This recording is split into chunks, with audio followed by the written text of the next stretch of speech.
الحمد لله رب العالمين والعاقبة للمتقين والصلاة والسلام على رسوله محمد وعلى آله وأصحابه أجمعين وعلى من تبعهم بإحسان إلى يوم الدين. أما بعد فأعوذ بالله من الشيطان الرجيم. بسم الله الرحمن الرحيم. والذين يكنزون الذهب والفضة ولا ينفقونها في سبيل الله فبشرهم بعذاب أليم يوم يحمى عليها في نار جهنم فتكوى بها جباههم وجنوبهم وظهورهم هذا ما كنزتم لأنفسكم فذوقوا ما كنتم تكنزون.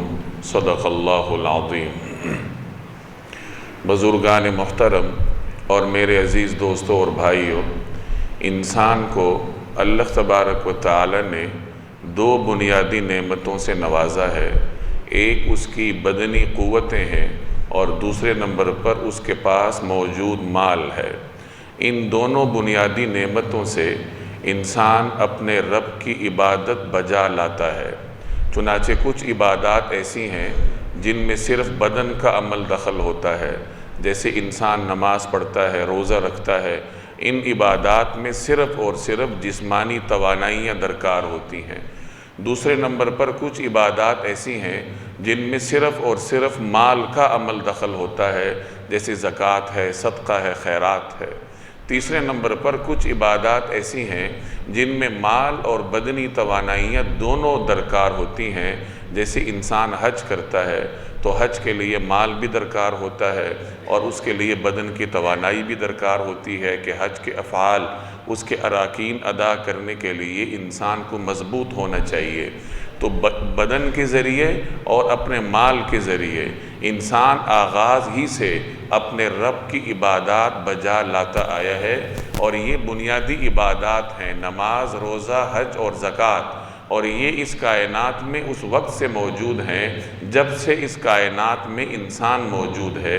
گویا کہ ان عبادات کی تاریخ اس زمین پر اتنی ہی قدیم ہے جتنی کہ خود انسان کی تاریخ قدیم ہے. آج کل رمضان کا موسم ہے، لوگ اکثر زکوٰۃ کے بارے میں پوچھتے رہتے ہیں، تو میں زکوٰۃ کے حوالے سے کچھ مختصر باتیں عرض کر دیتا ہوں. زکوٰۃ کا لغوی معنی پاکیزگی اور بڑھوتری کے آتا ہے. لغوی اعتبار سے پاکیزگی کو بھی کہتے ہیں اور بڑھوتری کو بھی کہا جاتا ہے. اور شرعی اصطلاح میں زکوٰۃ مال کی وہ مخصوص مقدار ہے جو کہ انسان مسلمان سال گزرنے کے بعد اللہ تبارک و تعالیٰ کے راستے میں دیتا ہے تو اسے زکوٰۃ کہا جاتا ہے. اور جب یہ مقدار انسان نکالتا ہے تو پیچھے جو اس کے پاس مال ہوتا ہے وہ اللہ کے حکم سے پاک بھی ہو جاتا ہے اور اللہ کے فضل سے اس میں برکتیں بھی ہوتی ہیں.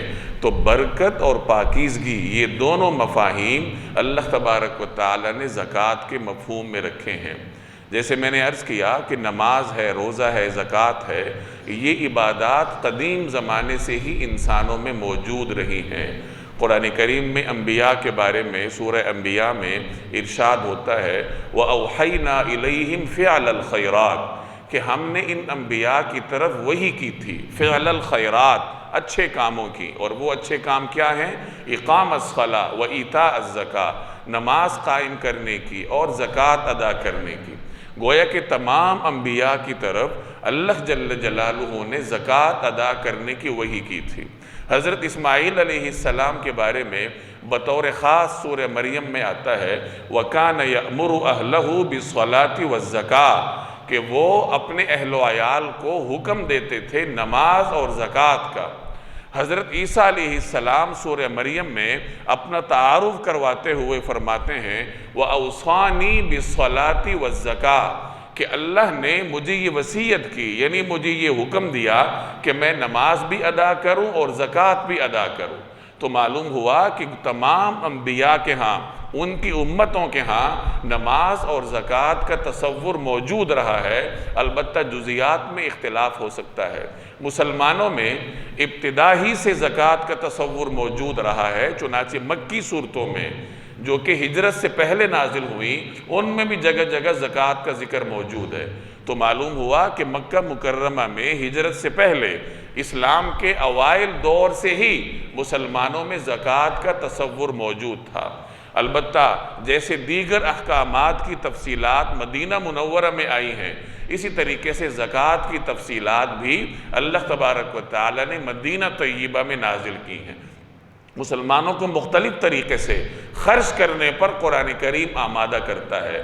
ایک جگہ قرآن کریم فرماتا ہے کہ جو لوگ اللہ کے راستے میں خرچ کرتے ہیں اس کی مثال ایسی ہے کمثل حبۃ، اس کی مثال ایک بیج جیسی ہے، انبتت سبع سنابل، کہ اس ایک بیج کو کاشت کرنے سے 7 خوشے اگتے ہیں، 7 بالیاں اگتی ہیں، فی کل سنبلۃ 100 حبہ، اور ہر بالی، ہر خوشے کے اندر 100 دانے ہوتے ہیں۔ گویا کہ ایک بیج سے 7 بالیاں اگی اور ہر بالی کے اندر 100 دانے، تو 7 بالیوں کے اندر 700 دانے ہو گئے۔ گویا اللہ کے راستے میں اگر 1 روپیہ خرچ کیا جاتا ہے تو اس کے بدلے میں اللہ تعالیٰ 700 گنا اجر انسان کو عطا کیا جاتا ہے۔ تو اس طریقے سے مثالوں کے ساتھ قرآن کریم میں انسان کو سمجھایا گیا ہے کہ جو کچھ اللہ کے راستے میں خرچ کرتے ہو، زکوٰۃ کی شکل میں، صدقے کی شکل میں، خیرات کی شکل میں، وہ ضائع نہیں ہوتا، بلکہ وہ بڑھا چڑھا کر تمہارے نامہ اعمال میں درج کیا جاتا ہے۔ اور صرف نامہ اعمال میں ہی درج نہیں ہوتا، بلکہ آپ کے پاس جو مال ہے اللہ اس میں بھی برکت ڈالتا ہے۔ یمحق اللہ الربا ویربی الصدقات، قرآن کریم کا اعلان ہے کہ اللہ جل جلالہ سود کو مٹاتا ہے اور صدقے کو بڑھاتا ہے۔ ایک آدمی سود لیتا ہے، اب اس کی جو بیلنس شیٹ ہے اس میں اضافہ نظر آتا ہے، لیکن اللہ کہہ رہا ہے کہ یہ اضافہ نہیں ہے، یہ کمی ہے، کیونکہ اللہ اس کو مٹا کے رکھے گا۔ اور صدقہ جو آپ دیتے ہیں تو آپ کی بیلنس شیٹ میں وہ کمی نظر آتی ہے کہ کوئی چیز آپ کے ہاں سے گئی ہے، لیکن اللہ فرماتا ہے کہ یہ کمی نہیں ہے بلکہ یہ اضافہ ہے۔ اللہ تبارک و تعالی اضافے کے ساتھ یہ واپس کرے گا۔ ایک روایت میں آتا ہے کہ بندہ مومن اللہ کے راستے میں اگر 1 کھجور خرچ کرتا ہے، ایک کوئی چیز اللہ کے راستے میں خرچ کرتا ہے، تو اللہ تعالیٰ اپنے دست قدرت سے اس کو دائیں ہاتھ میں لیتا ہے، یعنی اللہ اپنے دست قدرت میں اس کو لیتا ہے، اور پھر اللہ تعالیٰ اس کی پرورش کرتا ہے اس طریقے سے جیسے تم میں سے کوئی شخص بچھڑے کی پرورش کرتا ہے۔ یعنی جیسے آپ ایک چھوٹا بچھڑا لیتے ہیں، وہ پرورش ہوتے ہوتے وہ اچھا خاصا بیل بن جاتا ہے، اسی طریقے سے اگر 1 کھجور آپ اللہ کے راستے میں خرچ کرتے ہیں تو اللہ تبارک و تعالی آپ کے نامہ اعمال میں پہاڑ جیسا وزنی اجر لکھ دیتا ہے۔ تو بندہ مومن جو بھی خرچ کرتا ہے اللہ تعالیٰ بڑھا چڑھا کر اس کو واپس کرتا ہے۔ نبی کریم صلی اللہ علیہ وسلم نے مختلف طریقے سے مسلمانوں کے دل و دماغ سے مال کی محبت نکالی ہے اور خرچ کرنے کا طریقہ سکھایا ہے۔ حضرت مسروق یہ مشہور تابعی ہیں، حضرت عائشہ رضی اللہ تعالی عنہ کے شاگرد خاص تھے۔ یہ فرماتے ہیں کہ میں نے ایک مرتبہ حضرت عائشہ رضی اللہ تعالی عنہ سے پوچھا کہ نبی کریم صلی اللہ علیہ وسلم جب گھر تشریف لاتے تھے تو آپ کا معمول کیا ہوتا تھا؟ تو حضرت عائشہ فرماتی ہیں کہ جب نبی کریم صلی اللہ علیہ وسلم گھر تشریف لاتے تھے تو عام طور پر یہ مثال ارشاد فرماتے تھے، لو کان لابن آدم وادیان من ذہب، اگر آدم کے بیٹے انسان کے پاس سونے کی 2 وادیاں ہوں، لابتغا ثالثا، تو وہ تیسری وادی کی تمنا کرے گا، اور انسان کا منہ اگر کوئی چیز بھر سکتی ہے تو وہ مٹی ہے۔ یعنی جب بھی آپ گھر تشریف لاتے تو آپ کی زبان اطہر پر یہ کلمات ہوتے۔ یہ امت کو پیغام دیا جا رہا ہے کہ انسان کی فطرت میں اللہ تبارک و تعالی نے جو ہوس رکھی ہے مال کمانے کی، اس ہوس پر اگر قابو نہ پایا تو پھر انسان کا جو ہوس ہے وہ مٹی ہی بھر سکتی ہے، مراد قبر کی مٹی ہے۔ الہاکم التکاثر، کثرت کی طلب، کثرت کی ہوس نے تمہیں ہلاکت میں ڈال دیا، حتیٰ زرتم المقابر، یہاں تک کہ تم قبروں میں، تم قبرستانوں میں پہنچ جاتے ہو۔ تو انسان کی فطرت میں اللہ تبارک و تعالی نے مال کی ہوس رکھی ہے، اور اس فطرت پر انسان کو قابو پانا ہوتا ہے، اور اس قابو پانے کا ایک طریقہ کار زکوٰۃ ہے کہ وہ زکوٰۃ ادا کرے۔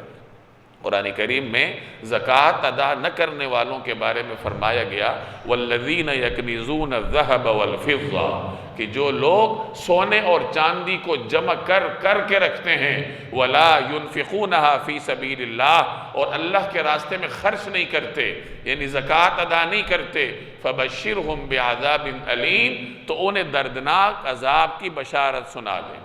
وہ دردناک عذاب کیا ہے؟ یوم یحما علیہا فی نار جہنم کہ جس دن آگ میں ان کا یہ مال جہنم کی آگ میں تپایا جائے گا، داغا جائے گا، فتکوا بہا جباہہم اور پھر اس تپتے ہوئے مال کے ذریعے ان کی پیشانیوں کو داغا جائے گا، وجنوبہم ان کی پہلو کو داغا جائے گا، وظہورہم ان کی پشت کو داغا جائے گا، اور ان سے کہا جائے گا ھذا ما کنزتم لانفسکم کہ دیکھو یہی ہے وہ مال جو تم دنیا میں اپنے لیے بچا کے رکھتے تھے، اللہ کے راستے میں گویا خرچ نہیں کرتے تھے، فذوقوا ما کنتم تکنزون اب جو کچھ تم جمع کر کے رکھتے تھے آج تم اس کا مزہ چکھو، آج اس کو بھگتو۔ ایک اور جگہ قرآن کریم میں ارشاد ہے کہ جو یہ لوگ بخل کرتے ہیں سَيُطَوَّقُونَ مَا بَخِلُوا بِهِ يَوْمَ الْقِيَامَةِ کہ جو لوگ مال اللہ کے راستے میں خرچ نہیں کرتے، بخل کرتے ہیں، اس میں فرض زکوٰۃ بھی ادا نہیں کرتے، تو جس مال میں یہ بخل کرتے ہیں قیامت والے دن یہی مال ان کے گلوں میں طوق بنا کر ڈالا جائے۔ ایک حدیث میں اس کو یوں تعبیر کیا گیا کہ گنجے سانپ کی شکل میں انسان کا وہ مال اس کے گلے میں طوق بنا کر لٹکا دیا جائے گا جس مال کی زکوٰۃ انسان دنیا میں ادا نہیں کرتا۔ حضرت ام سلمہ رضی اللہ تعالی عنہ ام المومنین ہیں، فرماتی ہیں کہ میرے پاس کچھ زیورات تھے مخصوص قسم کے، میں نے نبی کریم صلی اللہ علیہ وسلم سے سوال کیا کہ یا رسول اللہ یہ زیورات اس کنز میں تو داخل نہیں ہیں، یعنی جو آیت میں فرمایا گیا یکنزون الذہب والفضہ کہ سونے اور چاندی کو کنز بنا کر رکھتے ہیں، کنز مطلب جمع کر کے رکھتے ہیں، تو ام سلمہ نے پوچھا کہ کہیں یہ کنز کے زمرے میں تو نہیں آتے؟ تو نبی کریم صلی اللہ علیہ وسلم نے ارشاد فرمایا جس کا مفہوم یہ ہے کہ اگر اس کی زکوٰۃ ادا کی جائے پھر یہ کنز کے زمرے میں نہیں آتے، اور اگر زکوٰۃ ادا نہ کی جائے پھر یہ کنز کے زمرے میں آتے ہیں۔ عبداللہ بن عامر رضی اللہ تعالی عنہ کی روایت کا مفہوم ہے کہ ایک مرتبہ ایک خاتون نبی کریم صلی اللہ علیہ وسلم کی خدمت میں حاضر ہوئی، اس خاتون کے پاس ایک بچی تھی، اس بچی نے سونے کے 2 کنگن پہنے ہوئے تھے، تو نبی کریم صلی اللہ علیہ وسلم نے اس خاتون سے پوچھا کہ کیا ان کنگنوں کی زکوٰۃ ادا کرتی ہو؟ اس خاتون نے عرض کیا کہ نہیں، تو آپ صلی اللہ علیہ وسلم نے فرمایا پھر تم یہ پسند کرو گی کہ قیامت کے دن تمہیں اللہ اس کے بدلے میں آگ کے بنے ہوئے کڑے پہنائے۔ چنانچہ اس خاتون نے جب یہ سنا تو بچی کے ہاتھ سے وہ کڑے لیے اور نبی کریم صلی اللہ علیہ وسلم کی خدمت میں اللہ کے راستے میں پیش کر دی۔ حضرت عائشہ رضی اللہ تعالی عنہ فرماتی ہیں کہ میرے پاس چاندی کے انگوٹھیاں تھیں، حضرت عائشہ کے پاس چاندی کی 1 یا 2 غالباً انگوٹھیاں تھیں، تو ایک مرتبہ ان سے بھی نبی کریم صلی اللہ علیہ وسلم نے پوچھا کہ عائشہ ان کی زکوٰۃ بھی ادا کرتی ہو؟ اور پھر آپ نے یہی بات ارشاد فرمائی کہ اگر ان کی زکوٰۃ ادا نہ کی جائے تو انسان کو جہنم میں لے جانے کے لیے پھر یہ مال کافی ہے۔ تو قرآن کریم کی آیات اور جناب رسول اللہ صلی اللہ علیہ وسلم کی ان تمام روایات کی روشنی میں یہ بات ہمارے سامنے آتی ہے کہ انسان کے پاس جو مال ہوتا ہے اگر اس کی زکوٰۃ ادا کی جائے تو اس کے 2 نقد فائدے انسان کو حاصل ہوتے ہیں۔ ایک تو مال بابرکت ہو جاتا ہے، مال کا جو شر ہے وہ ختم ہو جاتا ہے۔ ایک حدیث کا مفہوم ہے کہ جس مال کی زکوٰۃ ادا کی جائے فقط ذہب شرہ تو اس کا شر انسان سے ختم کر دیا جاتا ہے۔ مال کا شر کئی طریقے سے ہوتا ہے، مال کا ایک شر تو یہ ہے کہ آخرت میں انسان کے لیے وبال بن جائے، اور دوسرا شر یہ ہے کہ اس مال کی حفاظت کرتے کرتے انسان معذور ہو جائے کہ کل کو کوئی حملہ ہو جائے، کوئی اور مسئلہ ہو جائے تو مال کی وجہ سے انسان کو شر پیش ہو۔ تو اس روایت میں فرمایا گیا کہ جس مال کی زکوٰۃ ادا کر دی جائے تو اس کے شر سے انسان محفوظ ہو جاتا ہے۔ تو زکوٰۃ ادا کرنے کا ایک نقد فائدہ تو انسان کو یہ ہوتا ہے کہ مال کے شر سے آدمی محفوظ ہو جاتا ہے، اور دوسرا فائدہ یہ ہوتا ہے کہ اس مال کو اللہ تعالیٰ انسان انسان کے لیے بابرکت بنا دیتا ہے، آپ کو احساس بھی نہیں ہوگا اور آپ کے مال میں اللہ کے راستے میں خرچ کرنے کی وجہ سے اضافوں پر اضافے ہوتے چلے جائیں گے۔ اور اگر زکوٰۃ ادا نہ کی جائے، مال سنبھال کے رکھا جائے، تو ایسے ایسے طریقوں سے مال نکل جاتا ہے جس کی انسان کے وہم و گمان بھی نہیں ہوتا۔ تو معلوم ہوا کہ زکوٰۃ ادا کرنا انسان کے لیے ضروری ہے۔ دوسری بات یہ سمجھ لیجئے کہ جب مال ہر کسی کے پاس ہوتا ہے تو زکوٰۃ بھی ہر کسی پر ہوگی جب وہ صاحب نصاب ہوگا۔ تو جب زکوٰۃ ہر مسلمان پر ہے جس کے پاس نصاب ہے، تو زکوٰۃ کا علم بھی حاصل کرنا ہر مسلمان کے لیے فرض ہوگا۔ جیسے نماز کے بارے میں معلومات انسان کے فرائض کے درجے میں ہے، اسی طرح زکوٰۃ کے بارے میں بھی بنیادی معلومات رکھنا یہ انسان کے لیے فرض عین کے درجے میں ہے۔ یہ تو ہماری کمزوری ہے کہ ہمیں دین کے بارے میں بنیادی باتیں بھی معلوم نہیں ہوتی۔ میں چند مسائل جو اہم درپیش ہوتے ہیں وہ عرض کر دیتا ہوں۔ سب سے پہلے یہ چیز سمجھیے کہ آپ کے پاس بہت اقسام کا مال ہے، مختلف نوعیتیں ہیں، سونا ہے، چاندی ہے، گاڑیاں ہیں، فیکٹری ہے، گھر ہے، اور گودام میں مال ہوتا ہے، دکان میں مال ہوتا ہے۔ تو اس میں سے کون سی اقسام کا مال وہ ہے جس کے اوپر شریعت نے زکوٰۃ کو لاگو کیا ہے؟ تو یاد رکھیے کہ شریعت نے مال نامی پر زکوٰۃ فرض کی ہے، مال نامی کے اوپر زکوٰۃ ہوتا ہے، اور جو غیر نامی مال ہوتا ہے اس پر شریعت نے زکوٰۃ لاگو نہیں کی۔ اب نامی مال کون سا ہوتا ہے؟ تو اس کی تفصیل فقہاء نے کی ہے کہ 5 قسم کا مال ایسا ہے جو کہ مال نامی کی زمرے میں آتا ہے۔ نامی کہتے ہیں جس میں بڑھوتری ہوتی ہے۔ وہ 5 قسم کے اموال کون سے ہیں؟ پہلے نمبر پر سونا ہے، دوسرے نمبر پر چاندی ہے۔ سونے اور چاندی کو خلقی اعتبار سے مال نامی تسلیم کیا گیا، تو سونے پر زکوٰۃ ہے، چاندی پر زکوٰۃ ہے۔ تیسرے نمبر پر کرنسی ہے، کرنسی کے اوپر زکوٰۃ ہے۔ چوتھے نمبر پر مال تجارت ہے، مال تجارت کے اوپر زکوٰۃ ہوتی ہے۔ اور 5ویں نمبر پر مویشی ہوتے ہیں۔ مویشیوں کے بارے میں سمجھ لیجئے کہ مویشی اگر سائمہ ہوں، سائمہ سے مراد وہ مویشی ہوتے ہیں جو کہ سال کا اکثر حصہ خود چر کر گزارتے ہیں، مالک ان کے اوپر خرچ نہیں کرتا۔ جیسے ہمارے ہاں فارم ہاؤسز ہوتے ہیں، وہاں پہ اگر مویشی کھڑے ہوں تو مالک کو چارہ کھلانا پڑتا ہے، ملازم رکھنے پڑتے ہیں، تو یہ سائمہ کے زمرے میں نہیں آتے۔ جو مویشی جنگل میں چرتے ہوں، خود اپنا گزر بسر کرتے ہوں، وہ سائمہ کے زمرے میں آتے ہیں، اور ان کی زکوٰۃ کی الگ تفصیلات ہیں جو آج ہمارا موضوع نہیں ہے۔ میں 4 اموال کی زکوٰۃ عرض کر دیتا ہوں: سونا، چاندی، مال تجارت اور کرنسی۔ سونے کا نصاب 7.5 تولے ہے۔ مختلف روایات کی روشنی میں فقہاء نے سونے کا نصاب 7.5 تولے مقرر کیا ہے، لیکن خوب سمجھ لیجئے کہ سونے کا نصاب 7.5 تولے اس وقت ہوگا اگر کسی شخص کے پاس صرف سونا ہو، اس کے پاس یہ باقی اقسام کا مال نہ ہو، کرنسی نہ ہو، چاندی نہ ہو، مال تجارت نہ ہو۔ پھر وہ سونے کو دیکھے، اگر 7.5 تولے ہے تو زکوٰۃ ادا کرے، اگر کم ہے تو نہ کرے۔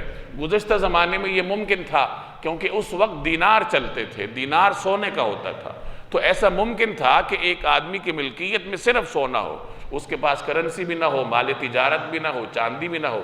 آج کل تو یہ ممکن نہیں ہے کیونکہ گزر بسر کے لیے آپ کے پاس کرنسی تو ہونی چاہیے۔ تو بہرحال سونے کے نصاب کے بارے میں یہ سمجھ لیجئے کہ 7.5 تولے کا اطلاق اس وقت ہوتا ہے اگر کسی خاتون کے پاس صرف سونا ہو، تو پھر وہ انتظار کرے، 7.5 تولے ہو تو زکوٰۃ ادا کرے، ورنہ نہ کرے۔ دوسرے نمبر پر چاندی ہے، چاندی کا نصاب 52.5 تولے ہے، یہ تو سب کو معلوم ہوتا ہے۔ تیسرے نمبر پر کرنسی ہے۔ کرنسی کے بارے میں چاندی کے نصاب کو معتبر سمجھا گیا ہے۔ اگر کسی شخص کے پاس اتنی کرنسی ہو جو 52.5 تولے چاندی کی قیمت کو پہنچ جائے تو پھر اس کرنسی کے بارے میں سمجھا جاتا ہے کہ یہ قابل زکوٰۃ اثاثہ ہے۔ 52.5 تولے چاندی کی قیمت آج کل غالباً 1 لاکھ اور چند ہزار روپیہ ہے۔ تو اگر کسی کے پاس 1 لاکھ اور چند ہزار روپیہ موجود ہو تو وہ صاحب نصاب کہلائے گا، اس کے اوپر زکوٰۃ لازم ہوگی۔ چوتھے نمبر پر مال تجارت ہے۔ مال تجارت اس مال کو کہتے ہیں جو آپ اس نیت سے خریدیں کہ میں آگے نفع لے کر بیچوں گا۔ جو مال نفع پر بیچنے کی نیت سے خریدا جائے تو وہ مال تجارت کی زمرے میں آتا ہے۔ وہ کسی فیکٹری کے گودام میں مال بھی ہو سکتا ہے، پروڈکشن بھی ہو سکتی ہے، وہ کسی سٹور کا مال بھی ہو سکتا ہے، وہ کسی کے پاس اپنی ذاتی چیز بھی ہو سکتی ہے، جیسے لوگ موبائل لیتے ہیں کہ ہم آگے بیچیں گے، پلاٹ لیتے ہیں کہ ہم آگے بیچیں گے۔ اس میں ایک چیز سمجھ لیجئے کہ مال تجارت میں وہ نیت معتبر ہوتی ہے جو حتمی ہوتی ہے۔ آپ نے ایک پلاٹ خریدا ہے اور آپ کو سمجھ نہیں آ رہی کہ پتہ نہیں بیچوں گا یا رکھوں گا۔ بعض اوقات آدمی مذبذب ہوتا ہے، ایک ارادہ ہوتا ہے کہ بیچ دوں گا، دوسرا ارادہ ہوتا ہے کہ نہیں مجھے مکان چاہیے، مکان بنانا ہے۔ تو جہاں انسان مذبذب ہو، تشویش میں ہو، تو وہاں وہ مال تجارت کی زمرے میں نہیں آتا۔ ہاں جب حتمی فیصلہ ہو جائے کہ نہیں یہ بیچنا ہے، نفع پر بیچنا ہے، تو وہ مال تجارت کے زمرے میں آتا ہے، اور پھر اس میں دیکھا جائے گا کہ اگر اس کی مقدار، اس کی مالیت 52.5 تولے چاندی کی قیمت تک پہنچتی ہے، تو پھر یہ مال جو مال تجارت ہے یہ بھی قابل زکوٰۃ اثاثہ ہوگا۔ تو 4 قسم کے اموال کا نصاب آپ کے پاس آ گئے۔ 5ویں نمبر پر ایک اور چیز سمجھ لیجئے جو ہمارے معاشرے میں بکثرت ہوتا ہے، وہ ہے مال مخلوط۔ مال مخلوط کا مطلب مکسچر، یعنی ایک آدمی کے پاس تھوڑا سا سونا ہے، تھوڑی سی چاندی ہے، تھوڑی سی کرنسی ہے، تھوڑا سا مال تجارت ہے، یعنی ان 4 اموال میں سے ایک یا ایک سے زائد اموال اگر کسی کے پاس جمع ہو جائے، 2 یا 2 سے زائد، تھوڑا سا سونا ہے، تھوڑی سی کرنسی ہے، یا تھوڑی سی چاندی ہے، تھوڑا سا مال تجارت ہے وغیرہ، تو جس کے پاس مخلوط مال ہو ان 4 میں سے، تو اس کا نصاب بھی 52.5 تولے چاندی کی قیمت ہوگا۔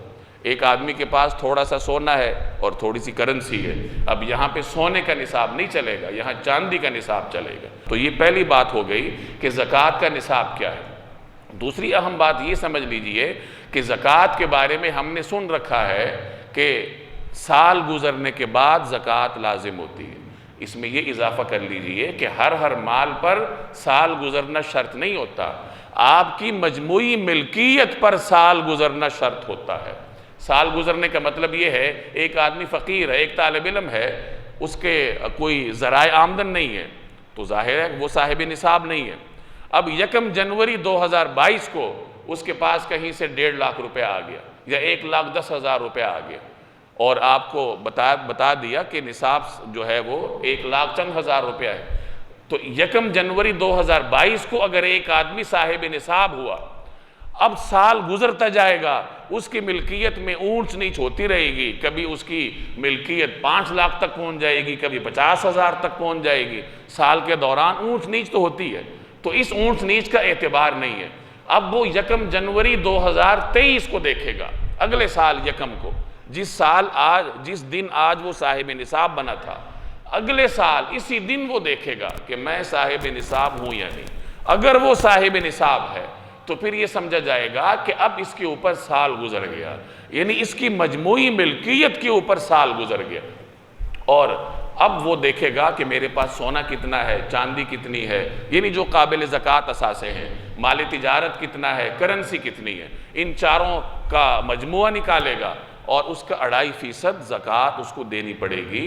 ہر مال کے اوپر سال گزرنا شرط نہیں ہوتا۔